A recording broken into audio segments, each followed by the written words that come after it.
Hello दोस्तों, मैं आशीष कुमार अपने YouTube channel Bihar GK tricks में आपका स्वागत करता हूं। आज हम लोग प्राचीन भारत का इतिहास के अंतर्गत पाषाण काल के बारे में पढ़ेंगे। यदि आप लोगों ने अब तक हमारा channel Bihar GK tricks subscribe नहीं किया है तो इसे सब्सक्राइब कर लें, साथ ही बेल आइकन को जरूर दबाएं। तो आइए वीडियो को स्टार्ट करते हैं। तो सबसे पहले हम लोग इसके नोट्स को पढ़ेंगे। तो आइए इसके नोट्स को विस्तार से पढ़ते हैं। जिस काल का कोई लिखित साक्ष्य नहीं मिलता है उसे प्रागैतिहासिक काल कहते हैं। आगे है, आदि ऐतिहासिक काल में लिपि के साक्ष्य तो हैं, किंतु उनके अपठ्य या दुर्बोध होने के कारण उनसे कोई निष्कर्ष नहीं निकलता। जब से लिखित विवरण मिलते हैं वह ऐतिहासिक काल है। आगे है, प्रागैतिहासिक काल के अंतर्गत पाषाण कालीन सभ्यता तथा आद्य इतिहास के अंतर्गत सिंधु घाटी सभ्यता एवं ताम्र सभ्यता आती है, जबकि वैदिक संस्कृति से ऐतिहासिक काल का आरंभ होता है। सर्वप्रथम 1863 ईस्वी में भारत में पाषाण कालीन सभ्यता का अनुसंधान प्रारंभ हुआ। उपकरणों की विभिन्नता के आधार पर संपूर्ण पाषाण युगीन संस्कृति को 3 मुख्य चरणों में विभाजित किया गया है। ये 3 चरण हैं। पहला है पूरा पाषाण काल, दूसरा मध्य पाषाण काल और तीसरा नव पाषाण काल। उपकरणों की विभिन्नता के आधार पर पूरा पाषाण काल को भी 3 भागों में अर्थात 3 कालों में विभाजित किया जाता है। पहला है पूरा पाषाण काल, जिसे कोड उपकरण कहते हैं, जिसके अंतर्गत हस्त कुठार, खंडक एवं विदारिणी आती है। वहीं दूसरा है मध्य पाषाण काल। फलक उपकरण मध्य पाषाण काल के अंतर्गत फलक उपकरण का प्रयोग होता था। वहीं तीसरा उच्च पाषाण काल, इसके अंतर्गत तक्षिणी एवं खुरसनी उपकरण का प्रयोग किया जाता था। सर्वप्रथम पंजाब की सोहन नदी घाटी से चापर चापिंग पेबुल संस्कृति के उपकरण प्राप्त हुए हैं। सर्वप्रथम मद्रास के समीप बदम दुरै तथा उत्तिरमक्कम से हैंड एक्स संस्कृति के उपकरण प्राप्त किए गए हैं। इस संस्कृति के अन्य उपकरण क्लीवर, स्क्रैपर आदि हैं। भारतीय भूगर्भ सर्वेक्षण अर्थात इंडियन जियोलॉजिकल सर्वे के वैज्ञानिक रॉबर्ट ब्रूसफुट ब्रिटिश भूगर्भ वैज्ञानिक और पुरातात्विक विद थे। 1863 ईस्वी में रॉबर्ट ब्रूसफुट ने मद्रास के पास पल्लवरम नामक स्थान से पहला हैंड एक्स प्राप्त किया था। उनके मित्र विलियम किंग्स ने अतिरमपक्कम से पूर्व पाषाण काल के उपकरण खोज निकाले। वर्ष 1835 में डी टेरा के नेतृत्व में एल कैम्ब्रिज अभियान दल ने सोहन घाटी में सबसे महत्वपूर्ण अनुसंधान किए हैं। बेलन घाटी में इलाहाबाद विश्वविद्यालय के जी.आर. शर्मा के निर्देश में अनुसंधान किया गया। वहीं आगे है, पूरा पाषाण काल से संबंधित यहाँ 44 पुरा स्थल प्राप्त हुए हैं। उपकरणों के अतिरिक्त बेलन के लोहद्दा नाला क्षेत्र से इस काल की स्थिति निर्मित मातृ देवी की एक प्रतिमा मिली है, जो संप्रति कौशाम्बी संग्रहालय में सुरक्षित है। फलकों की अधिकता के कारण मध्य पाषाण काल को फलक संस्कृति भी कहा जाता है। इन उपकरणों का निर्माण क्वार्टरजाइट पत्थरों से किया जाता है। पूरा पाषाण कालीन मानव का जीवन पूर्णतः प्राकृतिक था।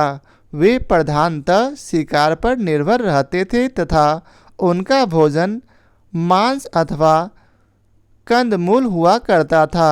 अग्नि के प्रयोग से अपरिचित रहने के कारण वे मांस कच्चा खाते थे। इस युग का मानव शिकारी एवं खाद्य संग्राहक था। इस काल के मानव को पूरा पाषाण काल तथा कृषि का ज्ञान नहीं था। वहीं आगे है, भारत में मध्य पाषाण काल के विषय में जानकारी सर्वप्रथम 1867 से 68 ईस्वी में हुई, जब आर्कीबाल्ड कार्लाइल ने विंध्य क्षेत्र से शैलचित्र खोज निकाले। मध्य पाषाण काल के विशिष्ट औजार सूक्ष्म पाषाण या पत्थर के बहुत छोटे औजार हैं। भारत के मानव स्थित पंजर सर्वप्रथम मध्य पाषाण काल से ही प्राप्त होते हैं। गुजरात स्थित लंघनाज सबसे महत्वपूर्ण पुरास्थल है। यहाँ से लघु पाषाणोपकरणों के अतिरिक्त पशुओं की हड्डियाँ, कब्रिस्तान तथा कुछ मिट्टी के बर्तन भी प्राप्त हुए हैं। यहाँ से 14 मानव कंकाल भी मिले हैं। मध्य पाषाणकालीन महदहा से हड्डी एवं सिंह निर्मित उपकरण प्राप्त हुए हैं। आगे है, जी.आर. शर्मा ने महदहा के 3 क्षेत्रों का उल्लेख किया है, जो झील क्षेत्र, बूचड़खाना संकुल क्षेत्र एवं कब्रिस्तान निवास क्षेत्र में बांटा था। बूचड़खाना संकुल क्षेत्र ही हड्डी एवं सिंह निर्मित उपकरण एवं आभूषण बड़े पैमाने पर पाए गए हैं। डॉक्टर जय नारायण पांडे द्वारा लिखित पुस्तक पुरातत्व विमर्श में महदहा, सराय, नाहरराय एवं दमदमा तीनों ही स्थलों से हड्डियों के उपकरण एवं आभूषण पाए जाने का उल्लेख है। दमदमा के किए गए उत्खनन के फलस्वरूप पश्चिमी तथा मध्यवर्ती क्षेत्रों से कुल मिलाकर 41 मानव शवाधान ज्ञात हुए हैं। इन शवाधानों में से 5 शवाधान युग्म शवाधान हैं और एक शवाधान में 3 मानव कंकाल एक साथ दफनाए मिलते हैं। यहाँ युग्म का मतलब एक शवाधान में 2 मानव कंकाल और यहाँ एक साथ में 3। शेष शवाधानों में एक एक कंकाल मिलते हैं। इस प्रकार कुल 48 मानव कंकाल प्राप्त हुए हैं। सराय नाहर राय से ऐसी समाधि मिली है जिसमें 4 मानव कंकाल एक साथ दफनाए गए थे। यहाँ की कब्रें अर्थात समाधियाँ आवास क्षेत्र के अंदर स्थित थी। कब्रें छिछली तथा अंडाकार थी।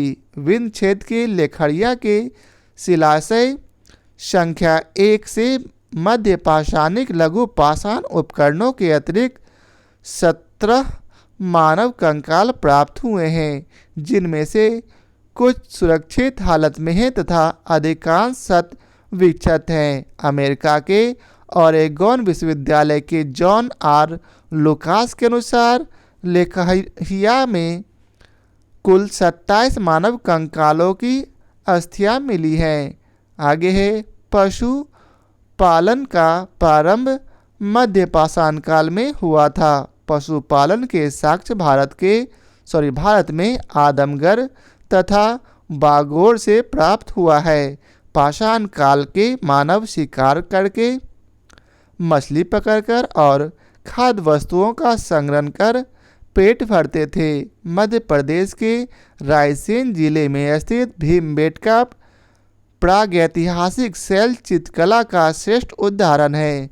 भारत में सर्वाधिक 700 से अधिक शिलालेख प्राप्त हुए हैं, जिसमें से 243 को क्रमांक दिया गया है। इसमें से 133 शिलाश्रयों में चित्रकारी प्राप्त हुई है। यूनेस्को ने भीमबेटका शैल चित्रों को विश्व विरासत सूची में सम्मिलित किया है। आगे है, सर्वप्रथम खाद्यान्नों का उत्पादन नवपाषाण काल में प्रारंभ हुआ। इसी काल में गेहूं की कृषि प्रारंभ हुई। नवीनतम खोजों के आधार पर भारतीय उपमहाद्वीप में प्राचीनतम कृषि साक्ष्य वाला स्थल उत्तर प्रदेश के संत कबीर नगर जिले में स्थित लहुरा देव है। यहाँ से 9000 ईस्वी पूर्व से 7000 ईस्वी पूर्व मध्य के चावल के साक्ष्य प्राप्त हुए हैं। उल्लेखनीय है कि इस नवीनतम खोज के पूर्व भारतीय उपमहाद्वीप का प्राचीनतम कृषि साक्ष्य वाला स्थल मेहरगढ़ पाकिस्तान के बलूचिस्तान में स्थित। यहाँ से 7000 ईस्वी पूर्व के गेहूं के साक्ष्य मिले हैं, जबकि प्राचीनतम चावल के साक्ष्य वाला स्थल कोलडीहवा इलाहाबाद में बेलन नदी के तट पर स्थित। यहाँ से 6500 ईस्वी पूर्व के चावल की भूसी के साक्ष्य मिले हैं।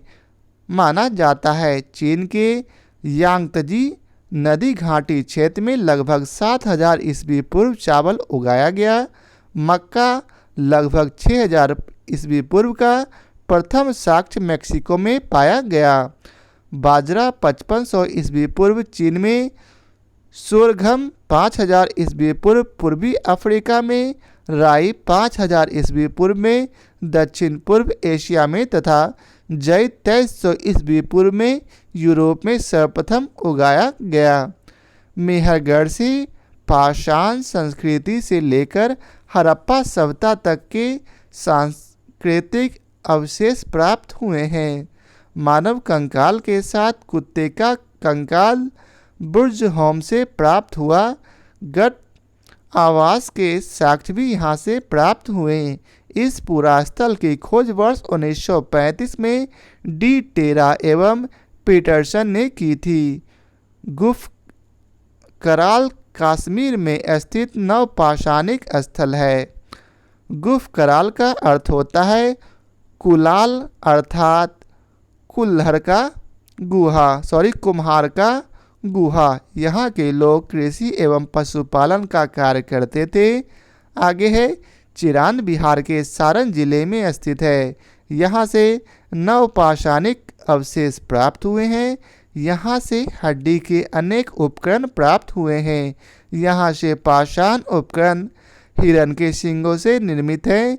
नवपाषाण युगीन दक्षिण भारत में मृतक को दफनाने के स्थल के रूप में बृहत् पाषाण स्मारकों की पहचान की गई। वहीं नवपाषाण कालीन पुरास्थल से राख के टीले कर्नाटक में मैसूर के पास बेल्लारी जनपद में स्थित संगन कल्लू नामक स्थान से प्राप्त हुई। पिकली हल उतनूर आदि स्थलों से भी राख के टीले मिले हैं। ये राख के टीले नवपाषाण युगीन पशुपालक समुदाय के मौसमी शिविरों के जले अवशेष हैं। आग का उपयोग नवपाषाण काल की महत्वपूर्ण उपलब्धि थी। अब आगे है धातु से सबसे पहले तांबे का प्रयोग हुआ। इस चरण में पत्थर एवं तांबे के उपकरणों का साथ साथ प्रयोग जारी रहा। इसी कारण इसे ताम्रपाषाणिक संस्कृति कहा जाता है। ताम्रपाषाणिक का अर्थ है पत्थर एवं तांबे के प्रयोग की अवस्था। भारत में ताम्रपाषाण युग की बस्तियां दक्षिण पूर्व राजस्थान, पश्चिमी मध्य प्रदेश, पश्चिमी महाराष्ट्र तथा दक्षिण पूर्व भारत में पाई गई। दक्षिण पूर्वी राजस्थान में अनेक पुरास्थलों की खुदाई हुई है। ये हैं अहार, बालाथल, बागोर, ओजियाना एवं गीलुंद। ये पुरास्थल बनास घाटी में स्थित है। बनास घाटी में स्थित होने के कारण इसे बनास संस्कृति भी कहते हैं। आगे है अहार का प्राचीन नाम ताम्रवती अर्थात तांबा वाली जगह है। गीलुंद बालाथल ओजियाना में घरों की चार दीवारी से घेरा गया है। अहार के पास गीलुंद में मिट्टी की इमारत बनी है, किंतु कहीं कहीं पक्की ईंटें भी लगी है। गीलुंद में तांबे के टुकड़े मिले हैं। अहार संस्कृति अन्य ताम्रपाषाणिक संस्कृतियों से भिन्न है, क्योंकि जहां दूसरे केंद्रों में लाल व काले लेप के मृदफान बने हैं, वहीं यहाँ पर इस लेप के ऊपर सफ़ेद रंग से चित्रकारी की गई कृष्ण लोहित मृदभान परंपरा विशिष्ट रही है। आगे है पश्चिमी मध्य प्रदेश में मालवा, कायथा, एरन और नवदा टोली प्रमुख स्थल है। नवदा टोली मध्य प्रदेश का एक महत्वपूर्ण ताम्रपाषाणिक पुरास्थल है जो खारगोन जिले में स्थित है। इसका उत्खनन एच.डी. संकालिया ने कराया था। यहाँ से मिट्टी, बांस एवं फूस के बने चौकोर एवं वृत्ताकार घर मिले हैं। यहाँ के मूल मृदभांड लाल काले रंग के हैं जिन पर ज्यामितीय आरेख उत्कीर्ण है। आगे है कायथा संस्कृति जो हड़प्पा संस्कृति की कनिष्ठ समकालीन है। इसके मृदभांडों में कुछ पाक हड़प्पीय लक्षण है पर साथ ही इस पर हड़प्पाई प्रभाव भी दिखाई देता है। इस संस्कृति की लगभग 40 बस्तियां मालवा क्षेत्र से प्राप्त हुई है जो अत्यंत छोटी छोटी है। मालवा संस्कृति अपनी मृदभांडों की उत्कृष्टता के लिए जानी जाती है। मध्य प्रदेश में कायथा और एरन की तथा पश्चिमी महाराष्ट्र में इनाम गांव की बस्तियां किलाबंद है। पश्चिमी महाराष्ट्र के प्रमुख पुरास्थल हैं अहमदनगर जिले में जोबड़े, नेवासा और दोमाबाद। पुणे जिले में चंदोली, सोनगांव, इनामगांव, प्रकाश और नासिक ये सभी पुरास्थल जोड़वे संस्कृति के हैं। अब तक ज्ञात 200 जोड़वे स्थलों में गोदावरी का दोमाबाद सबसे बड़ा है। यह लगभग 20 हेक्टेयर में फैला है जिसमें लगभग 4000 लोग रह सकते थे। आगे है नेवासा। नेवासा जोबरे संस्कृति स्थल से पटसन का साक्ष्य प्राप्त हुआ है। टोटीदार पात परंपरा जोबरे संस्कृति की विशिष्ट पहचान है। महाराष्ट्र की ताम्रपाषाणकालीन संस्कृति के नेवासा, दैमाबाद, चंदोली, इनामगांव आदि पुरास्थलों में मृतकों को अस्थि कलश में रखकर उत्तर से दक्षिण दिशा में घरों के फर्श के नीचे दफनाए जाने का साक्ष्य प्राप्त हुआ है। आरंभिक ताम्रपाषाण अवस्था के इनाम गांव स्थल पर चूल्हे सहित बड़े बड़े कच्ची मिट्टी के मकान और गोलाकार गड्ढों वाले मकान मिले हैं। पश्चात की अवस्था 1300 से 1000 ईस्वी पूर्व में 5 कमरों वाला एक मकान मिला है जिसमें 4 कमरे आयताकार हैं और एक वृत्ताकार। इनाम गांव में 1300 से अधिक घर और अनेक कब्रें पाई गई हैं। यह बस्ती किलाबंद और खाई से घिरी हुई है। यहाँ शिल्पी या पंसारी लोग पश्चिमी छोर पर रहते थे जबकि सरदार प्रायः केंद्र स्थल में रहता था। यहाँ से अन्नागार भी मिला है। वहीं आगे है पूर्वी भारत में गंगा तटवर्ती चिरांद के अलावा बर्धवान जिले के पांडु, राजार द्वीबी और पश्चिम बंगाल के वीरभूम जिले में महिषदल उल्लेखनीय ताम्रकालीन स्थल है। कुछ अन्य पुरास्थल जहाँ खुदाई हुई वे हैं बिहार में सेनुवार, सोनपुर और ताराडीह तथा पूर्वी उत्तर प्रदेश में खैराडीह और नरहन है। बिहार, महाराष्ट्र और मध्य प्रदेश में रहने वाले लोग टोटी वाले जलपात्र, गोरीदार तस्तरियाँ और गोरीदार कटोरी बनाते थे। दक्षिण पूर्वी राजस्थान, पश्चिमी मध्य प्रदेश, पश्चिमी महाराष्ट्र और अन्यत्र रहने वाले ताम्रपाषाण युग के लोग मवेशी पालन और कृषि करते थे। वे गाय, भेड़, बकरी और भैंस रखते थे और हिरण का शिकार भी करते थे। ऊँट के भी अवशेष मिले हैं। मुख्य अनाज गेहूँ और चावल के अतिरिक्त वे बाजरे की भी खेती करते थे। आगे है ताम्रपाषाण युग के लोग शिल्प कर्म में निस्संदेह बड़े दक्ष थे और पत्थर का काम भी अच्छा करते थे। वे कार्नेलियन, स्टेटाइट और क्वार्ट्ज क्रिस्टल जैसे अच्छे पत्थरों के मनके या गुटिकाएँ भी बनाते थे।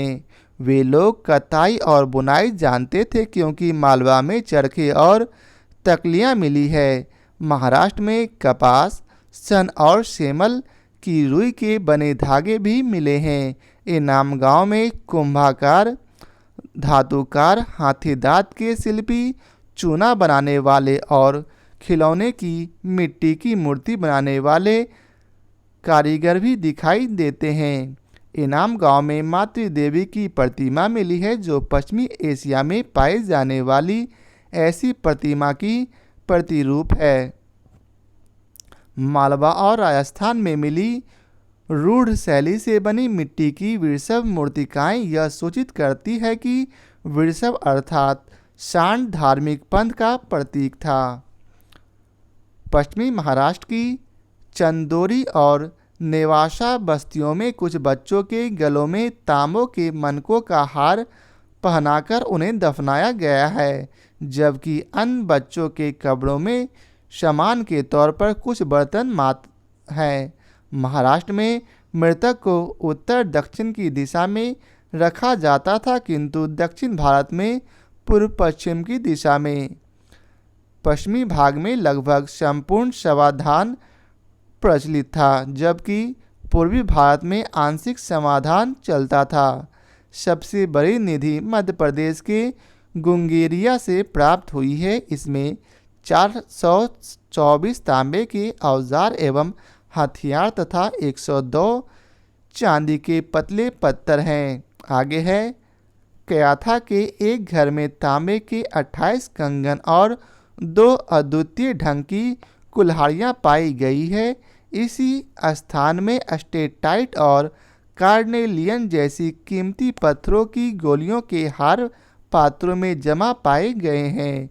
गणेश्वर स्थल राजस्थान में खेतरी ताम्रपट्टी की सीकर झुंझुनू क्षेत्र के तांबे की समृद्ध खानों के निकट पड़ता है। दक्षिण भारत में ब्रह्मगिरी, पिकलिहल, संगन, कल्लू, मस्की, हल्लूर आदि से ताम्रपाषाण युगीन बस्तियों के साक्ष्य मिले हैं। दक्षिण भारत में कृषक की अपेक्षा चरवाहा संस्कृति का अधिक प्रमाण मिलता है। भारत में सर्वप्रथम 1861 ईस्वी में अलेक्जेंडर कनिंघम को पुरातत्व सर्वेक्षण के रूप में नियुक्त किया गया था। 1871 ईस्वी में पुरातत्व सर्वेक्षण को सरकार के एक विभाग के रूप में गठित किया गया था। वर्ष 1901 में लॉर्ड कर्जन के समय में इसे भारतीय पुरातत्व सर्वेक्षण के रूप में केंद्रीकृत कर जॉन मार्शल को इसका प्रथम महानिर्देशक बनाया गया था। वर्ष 1902 में जॉन मार्शल ने कार्यभार ग्रहण किया। अब आइए चलते इसके प्रश्न कोश को देखते हैं। तो इसका पहला प्रश्न है, रॉबर्ट ब्रूस फुट थे एक? तो इसका उत्तर है ए और बी दोनों, अर्थात भूगर्भ वैज्ञानिक और पुरातत्वविद। इनसाइक्लोपीडिया ब्रिटानिका के अनुसार रॉबर्ट ब्रूस फुट ब्रिटिश भूगर्भ वैज्ञानिक और पुरातत्वविद थे। जियोलॉजिकल सर्वे से संबंध रॉबर्ट ब्रूस फुट ने 1863 ईस्वी में भारत में पाषाणकालीन बस्तियों के अन्वेषण की शुरुआत की। अतः स्पष्ट है कि इस प्रश्न का उत्तर विकल्प ए और बी दोनों ही हो सकते हैं। अब अगला प्रश्न है, कोपनहेगन संग्रहालय की सामग्री से पाषाण, कांस्य और लौह युग का त्रियुगीय विभाजन किया गया था। तो इसका उत्तर है ए, थॉमसन ने। डेनमार्क के कोपनहेगन संग्रहालय में 1818 और 1820 के आयोग की रिपोर्ट के अनुसार सामग्री के आधार पर पाषाण, कांस्य और लौह युग का त्रियुगीय विभाजन क्रिश्चियन जर्गेनसन थॉमसन ने किया था। यद्यपि थॉमसन ने 1836 ईस्वी में इसी वर्गीकरण के अनुसार संग्रहालय की वस्तुओं का विवरण प्रकाशित किया था। अब अगला प्रश्न है, उत्खनित प्रमाणों के अनुसार पशुपालन का प्रारंभ हुआ था।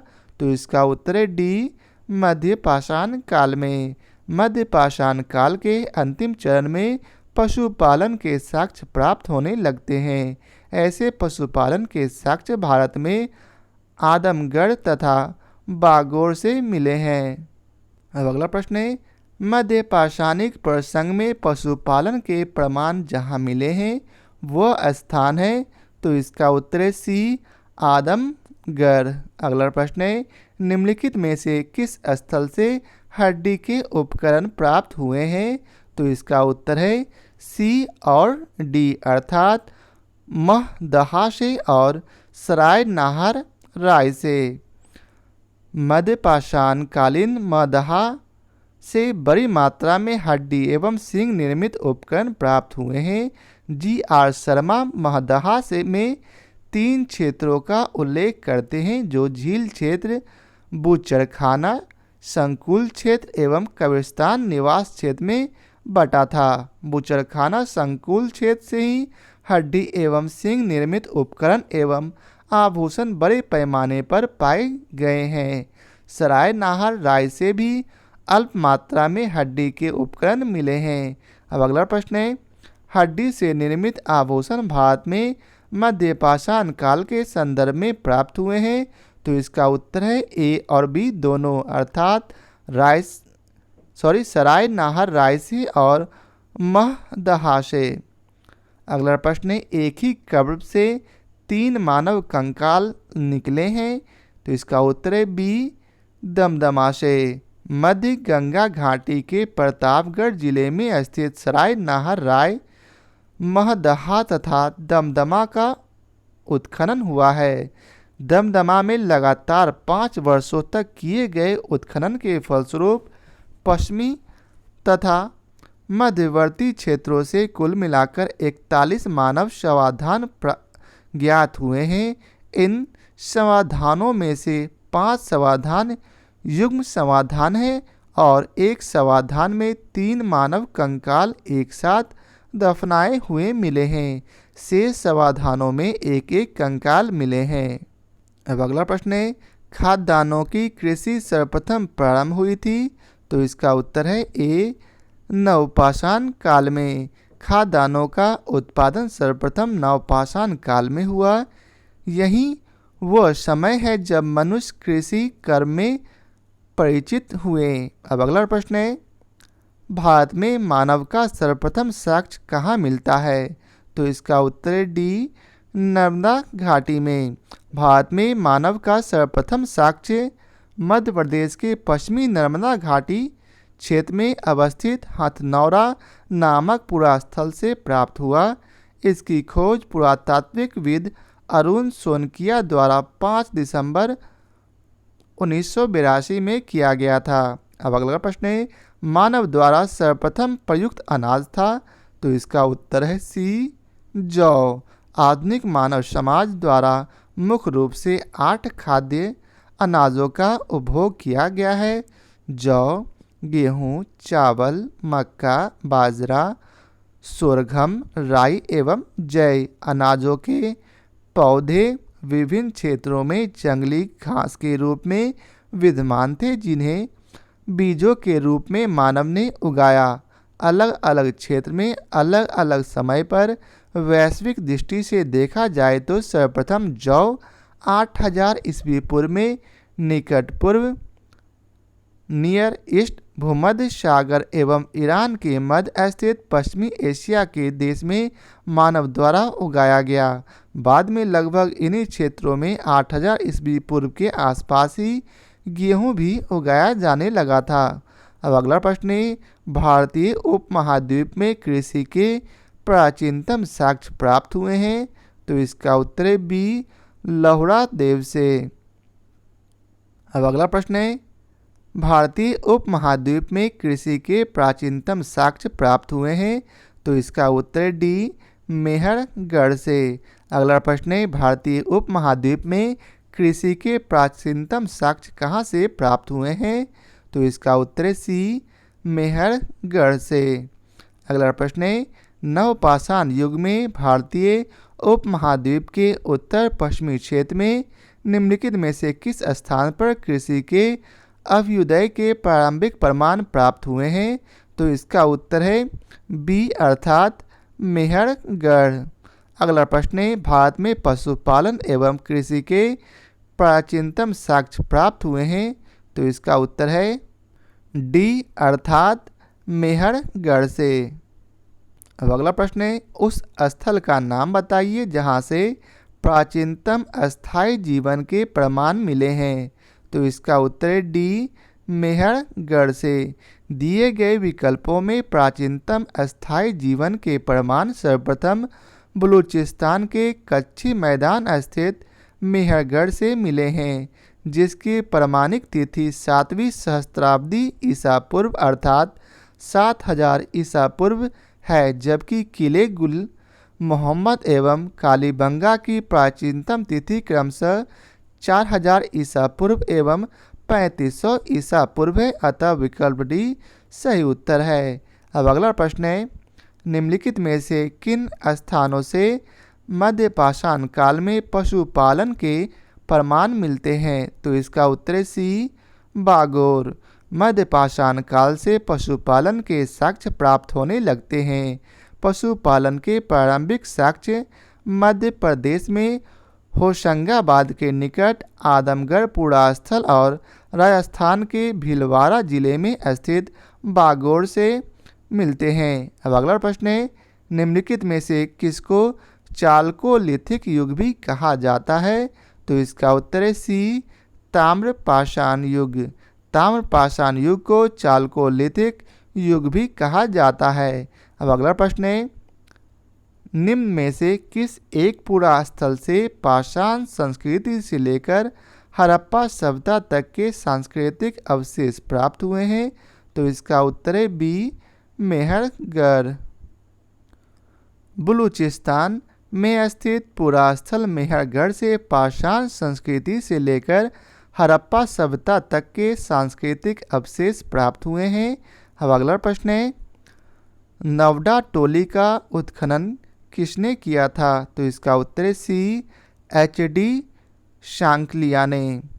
नवडा टोली का उत्खनन दक्कन कॉलेज पूना के प्रोफेसर HD शांकलिया ने कराया था। ये स्थल इस महाद्वीप का सबसे विस्तृत उत्खनित ताम्रपाषाणिक ग्राम स्थल है, जिसकी तिथि ईसा पूर्व 1600 से 1300 के बीच निर्धारित की गई है। अब अगला प्रश्न है, नवडा टोली किस राज्य में अवस्थित है। तो इसका उत्तर है डी मध्य प्रदेश। अब अगला प्रश्न है, बृहत पाषाण स्मारकों की पहचान की गई है।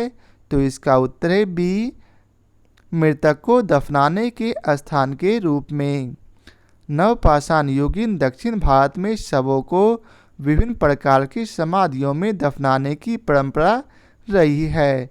इस समाधियों को जो विशाल पाषाण खंडों से निर्मित है, बृहत पाषाण या मेगलिथ के नाम से जाना जाता है। इनके विभिन्न प्रकार हैं, जैसे शिष्ट समाधि, pit circle, cairn circle, dolmen, umbrella stone, hood stone, कंदराएं, मेहिर। ये बृहत पाषाण स्मारक मृतकों की समाधियां हैं। अब अगला प्रश्न है, राख का टीला निम्नलिखित किस नवपाषाणिक स्थल से संबंधित है। तो इसका उत्तर है बी संगन कल्लू से। कर्नाटक में मैसूर के पास वेल्लारी जनपद में स्थित संगन कल्लू नामक नवपाषाण कालीन पुरास्थल से राख के टीले प्राप्त हुए हैं। अगला प्रश्न है, भीमबेटका किसके लिए प्रसिद्ध है। तो इसका उत्तर है ए गुफाओं के शैल चित्र के लिए। मध्य प्रदेश के रायसेन जिले में स्थित भीमबेटका प्रागैतिहासिक शैल चित्र कला का श्रेष्ठ उदाहरण है। इन गुफाओं में जीवन के विविध रंगों को पेंटिंग के रूप में उकेरा गया, जिनमें हाथी, सांभर, हिरण आदि के क्षेत्र हैं। अब तक लगभग 700 शरण स्थलियों की पहचान की जा चुकी है, जिसमें 133 में चित्र पाए गए हैं। अगला प्रश्न है, निम्न में से कौन सा स्थल प्रागैतिहासिक चित्रकला के लिए प्रसिद्ध है। तो इसका उत्तर है बी भीमबेटका। अगला प्रश्न है, भीमबेटका की गुफाएं कहाँ स्थित है। तो इसका उत्तर है डी अब्दुल्लागंज रायसेन। अगला प्रश्न है, भारत में किस शिलाश्रय से सर्वाधिक चित्र प्राप्त हुए हैं? तो इसका उत्तर है बी, भीमबेटका। अगला प्रश्न है, गैरिक मृदभांड पात्र अर्थात OCP का नामांकन हुआ था? तो इसका उत्तर है ए, हस्तिनापुर में।